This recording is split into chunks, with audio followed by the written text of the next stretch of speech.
Maganda pong gabi sa ating lahat po. Ay ngayon ako po ay nagpapasalamat. Ginawa ko itong video na to para po ako ay magpasalamat po sa inyo. Hindi naman ako mahilig humarap sa kamera dahil ito, nahiya ako sa sarili ko na ikakausap ko yung sarili ko, walang sumasagot. So ngayon ginawa ko talaga itong video na to dahil ako ay lubos na nagpapasalamat po sa inyo sa magandang kalooban nyo. Nagpasalamat po ako sa aking mga una-una, yung ating mga viewers at sa ating mga subscriber. Nagpasalamat ako sa inyo dahil po ngayon ay ako ay nakamonetize na po. Kundi dahil sa inyo ay hanggang sa ngayon siguro hindi pa siguro ako ma-monetize. Kaya ako nagpasalamat po sa inyo na ngayon na-monetize na po ako mga ilang araw na nakaraan, mga 5 days na siguro. Kaya pinagandaan ko talaga itong video para ako ay magpapasalamat po sa inyo. Palagi pa rin kayo nagsuporta sa akin, sa aking mga music, kahit alam nyo naman ang hirap talaga gumawa ng kanta at saka gumawa ng lyrics. Alam niyo naman po yun, pero ginawa ko talaga yun kahit mahirap dahil yun talaga ang gusto kong gagawin, paborito ko talaga yan, ang talent ko kasi music. Kaya nakita nyo naman sa ibang video ko wala, konti lang yung mga ina-upload ko na mga vlog ko na hindi katulad nitong music na Kalabanan Music talaga yung ina-upload ko. Kahit ang hirap pa gumawa ng song, pag-compose ng kanta, sa akin naman talaga lahat po ang galing. Hindi ako magaling nanggaling yung music, ako talaga ang gumawa lahat. Kaya bago ko matapos yung yung isang kanta, siguro simulan ko mag-compose mga umaga, matapos ako nun mga kalahating araw o mga banda alas 2 ng hapon. Tsaka i-edit ko pa yon, lagyan ko pa mga effects. Matapos ako mga banda mga alas 2 din ng madaling araw. Kaya napakahirap talaga gumawa ng song, lalo na yung gumawa ng lyrics. Ang tagal talaga matapos. Kaya kahit matagal, pinagtiyagaan ko na lang kasi yan ang gusto ko. Pero sa ngayon, ako ay nagpapasalamat po sa inyo dahil kundi dahil sa inyo hindi po ako ma-monetize. Kaya makita nyo naman yung mga video ko na monetize na, nilagyan na nagpasalamat din ako kay YouTube na nilagyan niya yung mga video ko ng mga ads.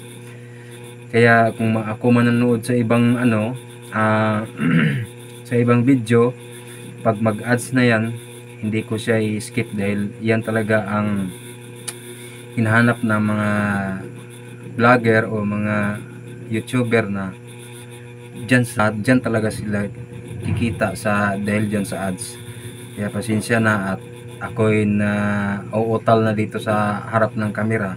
Hindi talaga ako sanay sa pagharap ng kamera, magsalita na ikaw lang mag-isa, wala namang sumasagot. Kaya eto, pasalamat ako.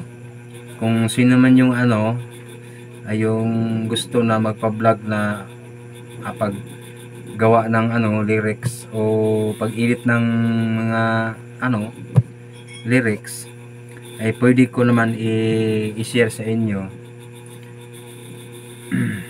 Pwede lang kayo mag-comment para malaman ko kung ano ang hinahanap nyo niya para matulungan ko kayo para pag-edit sa mga music. Sa akin naman, hindi ko naman in-edit yung mga music ko kasi sa akin naman galing yan Yung ini-edit ko lang doon yung mga picture, yung mga video, yung lyrics talaga matagal talaga matapos yung mga yung lyrics.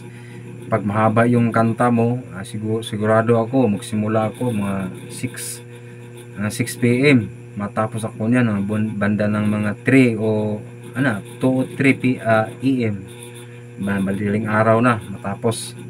Kaya i-upload ko siya na lang mga 6 o 7 ganon na AM para matulog naman ako kahit sandali lang. Ngayon nakakupos ako dito dahil nakatambay pa ako.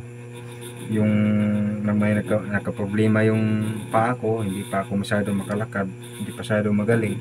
Pero sa ngayon medyo magaling-galing na siya. Pero dito lang muna ako sa bahay kasi yung hindi ako nakagupit kasi ang shop ko nandito sa labas lang. Hindi pabalik-balik na yung mga customer ko, hindi ko nagupitan sila. Sabi ko naman hindi muna ako magagupit ngayon dahil hindi pa ako masyado makatayo. Pati yan naman yung bangka ko nandun na nakatambay rin. Manhigit 1 buwan rin ako dito sa bahay nakatambay o walang trabaho. Kaya dito nakakupos ako dito sa mga music ko. Pero dahil sa inyo, kahit gaano kahirap, ginagawa ko talaga ito. Mga song lang. Kaya gumagawa din ako. Sa totoo, may talent naman ako. Kahit hindi ako nakatapos sa pag-aaral, hanggang grade 2 lang po talaga ako. Kasi yung papa ko, nagkahiwalay sila ng papa at saka mama ko. Kaya maliit pa ako, hindi ko nga nakita yung ama ko. Maliit pa ako, iniwan na kami ng papa namin. Ako ang pinakabunso nila sa sa lahat ng anak niya. Bali 12 po kami. 6 na lang po ang nabubuhay sa ngayon.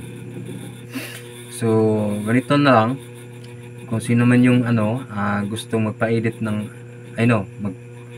mag-vlog ako ng kung paano mag-edit ng mga music o lyrics, mag-comment lang kayo para mahanapan ko ng paraan para i-share ko naman sa inyo.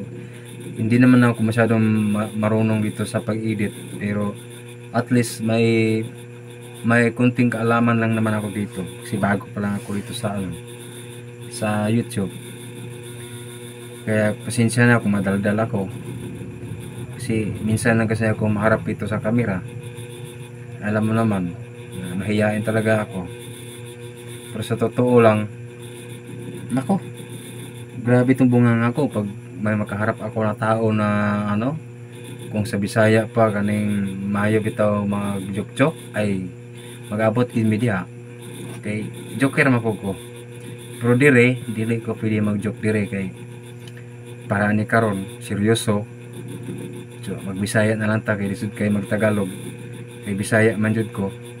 Ako nagpasalamat sa inyo, usbon ako. Marami pong salamat sa inyong lahat sa pagsuporta sa aking YouTube channel tsaka sa mga music ko. Maraming salamat po at hanggang dito na lang po at God bless po.